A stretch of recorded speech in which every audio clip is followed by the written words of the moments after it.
We live in a pretty interesting time for video gaming. On the one hand, developers are pushing the boundaries for new ideas and concepts, introducing new IPs that will make their marks in the upcoming years. On the other hand, there have been a lot of remasters and remakes of older games that excite us just as much as the new ones. As the new console generation begins to roll out the red carpet for the future, it's important to remember how far we've come since the days of the NES, the PS1, or even the original Xbox, and why some companies and developers want to keep the fire burning for those games that were either their long-running flagship franchise or a short but still spectacular flash in the pan. Now I know what you're thinking. Well, duh, of course remakes are important. But I think that they're more than just important. They are necessary, crucial even.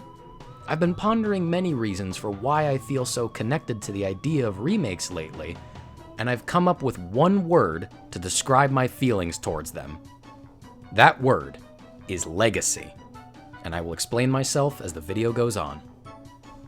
Let's start with the most obvious reason why remakes are necessary: nostalgia. A low-hanging fruit for sure, but there's no denying that nostalgia plays a huge factor in remakes.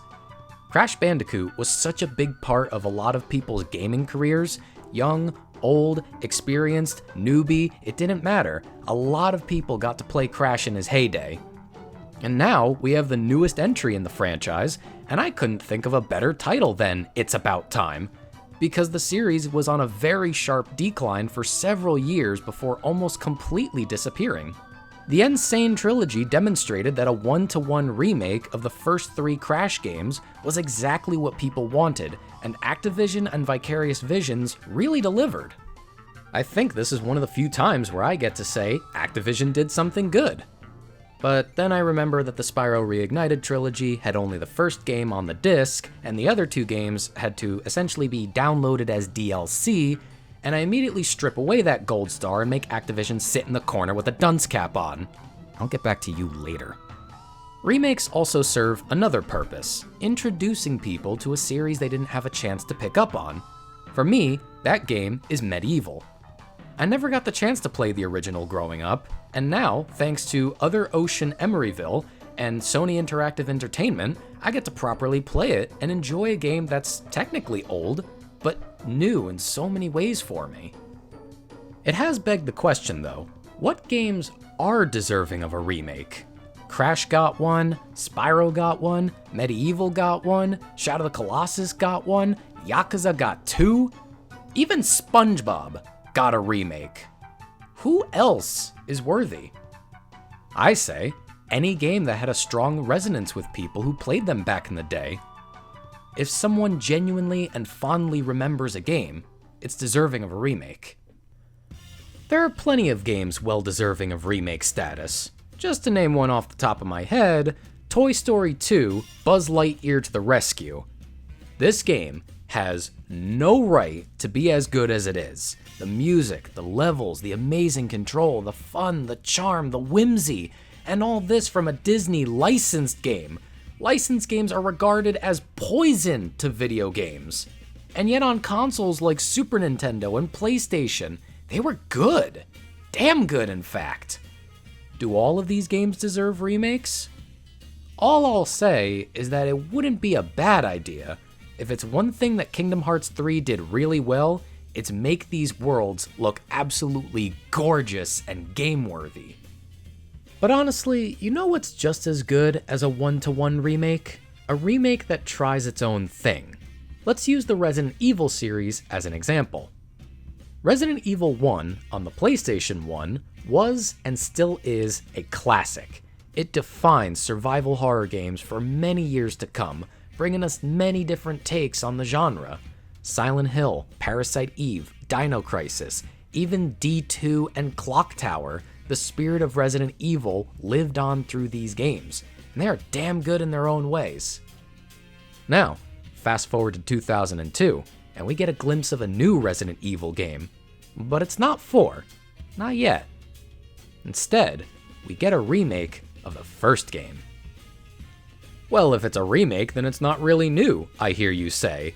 But this is not just a simple glow up on the polygons and a redraw of the pre-rendered backgrounds. This game blended old and new. In the original, the jump scare with the dogs in that one hallway were startling for first-time players. It was an intense way to show that you are not safe. Threats can appear around any corner, and for the most part, you are not equipped to handle them. The remake, on the other hand, just has the glass crack suddenly, but no dog jumps through, almost like a tease. Then, on a return trip, the dog busts through once you've assumed things will be different. This accomplishes two things. One, establishing a different type of horror, a horror that wants to take its time and methodically lower your guard before striking. And two, subverting your expectations, because who wants to play a horror game where you expect what's gonna jump out at you? Plus, the inclusions of Lisa Trevor, the Crimson Heads, self-defense weapons, and a completely revamped version of the mansion means this isn't the same Resident Evil game on the PlayStation 1. This is a whole new experience for old and new players alike. The same applies for the Resi 2 and 3 remakes. They are such different takes on the originals that they could be their own entries, and yet they still want to tell the same story with a few new twists. They want to improve upon their predecessors. The same goes for the remake of Final Fantasy VII. It's not even the same game as the original. And yet, I can't wait to see what they have in store for us. Even small remakes deserve a spotlight. We should celebrate when a company decides to re-release a game with a fresh coat of paint. Last time I referenced Resident Evil, I promise. But the HD release of both the GameCube remake and Resi 4 means more people have access to better looking, and in some cases better playing, versions of the same games. I used to be against this. I used to say, nah, just track down the old versions and play them that way, cause that's the way they were meant to be played. But if there's one thing that's become very clear to me over these years, is that old copies of certain games are just getting rarer and rarer. Game collecting has really taken off in the past couple years as more people scramble to find games. And it doesn't really matter if the game is actually rare or had a low print run or whatever other reason people tend to jack up the price on older titles, games are just getting hard to find without spending an exorbitant amount of money. Since that's the case, these HD re-releases are that much more of a blessing. Being able to play older games with touched up graphics on modern consoles, and sometimes with previously cut content restored, that's just a win no matter how you look at it. Although, here's the trade-off. While getting physical copies is all well and good, digital is slowly starting to take over. In a way, digital is less wasteful, more efficient, and better for preserving certain games in the long run, but I know that there are plenty of people, myself included, who will still insist on getting physical copies to line their shelves. The problem with digital, the thing that makes people cling to the old ways, is that digital means you never truly own your games, and at a moment's notice they can be easily taken away, either by choice of the developer, the publisher, or indeed anyone else who had a hand in its creation. It's a sacrifice I'm mostly willing to bear on Steam, Good Old Games, and other storefronts, simply because unless Valve's server farm spontaneously combusts, all those games will be around for a very, very long time. On console, though, it's less forgivable. Alright, time for Activision to go on blast. Spyro Reignited is one of the best remasters in recent years, except for one thing. The fact that even when you buy the game physically, 2 of the 3 games advertised on the box are essentially treated as DLC. This means that in the future, when the PS4 gets discontinued, probably around the time the PS6 or 7 rolls around, those 2 Spyro games are going to be lost forever, if you were to say, uninstall the games. 2 of the honest-to-goodest best Spyro games in the entire series, blown away into the ether, simply because Activision decided, nah, this is DLC, you only get the first game. This is where I will repeat that word that has been going on in my head when I talk about remakes and remasters. Legacy. As I've grown older, I've come to realize how important it is to have a legacy. It doesn't mean you have to be somebody who's recognizable. You don't have to be a famous actor or a famous celebrity. You don't have to be a novelist. You don't have to be a world record holder. You don't have to be a professional athlete. You don't have to be whatever else would put you in the eyes of the world. What matters is that you had an impact on people, a contribution that even if your name fades from history, your achievements don't. There have been so many influential things in our lives, things that have changed our perspective on not only how we view different types of media, but also how we can think and act. As cliche and as sappy as this may sound, it's a pretty common thing to hear about how a movie, a TV show, a book, or indeed a video game changed somebody's life for the better.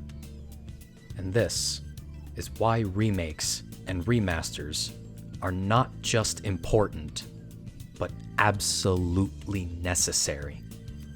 Video games are a unique entertainment medium in that we get to experience it on a very personal level. We assume the role of the main character. We see them fight. We see them struggle. We see them brought down to their lowest point, and then stand back up and see them win against the villains, challenge their destinies, or even rewrite fate itself. Things we all wish we could do in real life. But not everyone is given the opportunity to do so. And there are some things that, of course, can't be changed. Things that can't be beaten. This is why legacy is so important. Why certain games shouldn't disappear from the world. It's not just nostalgia. It's the feeling that as time goes on, these memories could fade. These experiences may be forgotten. If you have a particularly strong memory of a game, where playing it just fills you with that sense of relief or joy, the idea of it being lost forever to the passage of time is heart-wrenching. Feelings like that should never be lost. Memories like that should never be forgotten. This is why remakes are necessary.